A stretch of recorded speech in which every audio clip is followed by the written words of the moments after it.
Yo, here I am in typical vlogger fashion at another stunning locale. I'm just, I thought I'd vlog a little while I'm here on the beach, sipping on my Coke Zero. Yesterday I talked about addiction, and a couple people in the comment section asked, but what about escapism? What's the deal with escapism versus addiction? Because what I said in the addiction video is that, spoiler alert, addictions come when we have kind of like a hole somewhere in our life and we're trying to fill it. I think that escapism, it has some similarities to addiction, but they're not the same thing. So what is escapism? Well, it's basically when we do something that is supposed to kind of distract us from the drudgery of everyday life. And I think things that are originally meant to be escapist turn into addictions. I think the big difference is an addiction is something that maybe at first you just used it to distract yourself, to escape from the drudgery of everyday life, but eventually it turned into something where you had to keep doing it or else things would get worse. Even something like going to happy hour. It's a little bit of escapism. No harm. It's when you need to go to happy hour and you need 6 shots of tequila in order to feel normal. That's when it's gone a little too far. Sometimes you hear escapism get a bad rap, because especially when we're talking about, I don't know, movies or something, people say, oh, it's just stupid escapism. Like, superhero movies, they're just entertainment, they're escapism. And so I guess the knock on them is that there's no underlying great meaning that you can apply to your life. It's just something that's meant to distract you for a couple hours. There's nothing wrong with it. I think the reason it gets a bad rap is because the critics are looking for something maybe artistically significant, but audiences, more often than not, don't really care about art. They just want something that is fun. Although sometimes when I've gone to movies that had some element of escapism, where, it's so bright and colorful and all the people are so attractive, and then you go back to your real life and you're like, well, this is more depressing than it was before, because I saw all these Hollywood actors, on the screen, and my life sucks. Why can't I live in Hogwarts? But yeah, I think escapism can be good. It can be part of that normal rest work cycle where you just need time to step away and recharge, but it's not necessarily recharging your body the way that rest is. It's more like recharging your mind, your spirit. It's like this regenerative thing. That was hard to say. Regenerative thing.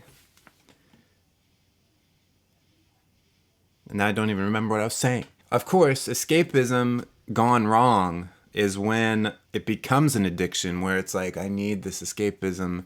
I need this particular escapism to function correctly. And if I don't get it, I will dip below like the baseline that I'm usually at. And when times are really tough in life, I feel like escapism is something that we generally need to turn to. I mean, if you look at, for instance, in the 30s and 40s, so we had the Great Depression, and then we had World War II. Times kind of sucked. But if you look at what was coming out of Hollywood at that time, it wasn't all this doom and gloom stuff. Like, it wasn't a bunch of gritty films about people who couldn't find work and couldn't afford their next meal. I mean, occasionally there were dramas like that, but there's a lot of light and happy stuff that came out of Hollywood during some of the most difficult times of the 20th century. When your life is really rough, you don't need to go to the movies and see a portrayal of someone's really rough life,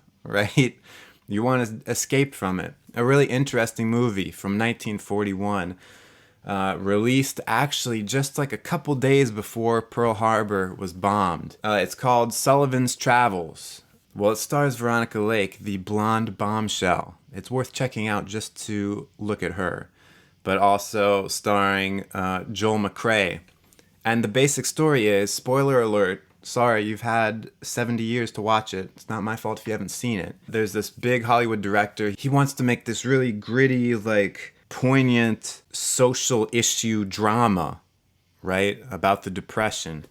And then through a series of strange events, he ends up losing his ID and then getting arrested, and no one will believe that he is this director. And he gets put in jail and is put on, like, the work crews that go out and, you know, I forget what he does, if he's digging ditches or what. So he's with all these criminals slaving away all day. And there's a scene at the end, or towards the end, where all the prisoners get some downtime and they bring in this movie projector and they show them like a Mickey Mouse cartoon. And it's like one of the old ones. Well, clearly it's, no, they showed them a cartoon from the year 2000. They showed them the Goofy movie on, all right. They show them this kind of dumb Mickey Mouse cartoon. It's like one with Pluto, and it's not even that good compared to other Disney stuff. And the prisoners are laughing their heads off like it was the funniest thing they ever saw. You get the effect that they had never laughed before and they had never seen anything funny in a million years. And I don't know what effect exactly the director was going for, but it was one of the most depressing things I've ever seen. I'm not sure it was supposed to be depressing, but to me, seeing these grown men, these criminals, laughing their heads off at this cartoon that was not funny at all, made me think, man, the lives of these fictional people must be so awful. And it makes me feel awful to be watching these people who get such pure enjoyment out of something so dumb. And that's escapism. The message of that movie. At the end, the director, he eventually gets released. It's like, oh, we didn't know who you were. And he's like, I'm just going to make comedies now. I don't want to make that drama because people like this, they don't need to see suffering on the screen. They need to see something fun and escape from their crappy lives. Their crappy lives. Yeah. It's a good movie. You should check it out. So basically, that's what escapism is and how it differs from addiction. If you have any other questions or things that you'd like to see me talk about in a video, let me know. I'd love to hear your thoughts. Thanks so much for watching. Give it a like if you liked it. Subscribe if you haven't already. And I'll see you next time. Stay cool and attractive.